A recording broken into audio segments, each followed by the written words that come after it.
Hi hello नमस्कार, welcome to आनंदीस vlog. आजची सकाळ पूजा करून झाली, पण आम्हाला आईसारखं कुंकू लावायचं होतं. आईसारखं कुंकू लावायचा मी पण प्रयत्न केला. मग आम्ही कहाणी वाचायला बसलो.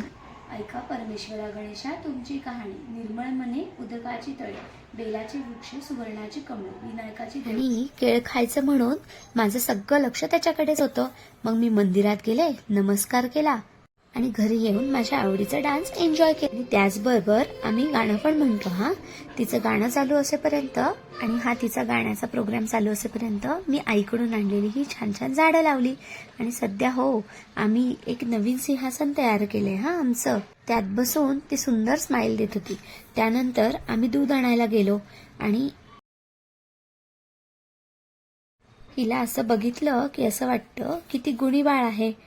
मग मी आहेच आहे आई असं बघत तिने माझ्याकडे बघितलं आणि मग आम्ही दूध आणायला गेलो. तिला प्रॉमिस केल्यामुळे आम्ही तिला गार्डनला घेऊन गेलो, पण तिथे खूप सारी माती मिळाल्यामुळे आम्ही त्या खेळामध्ये बसून एवढे खुश होतो आणि त्या मातीला बघून तर आमचा आनंद गगनातच मावत नव्हता. संध्याकाळी घरी येताना आईबाबांनी मला मेहंदीचा कोन आणि बांगड्या घेतल्या. आईने मला ही खूप छान छान मेहंदी काढली. तुम्हाला कशी वाटते? मला तर खूप आवडली. भेटूया आपण उद्याच्या व्लॉगमध्ये. बाय.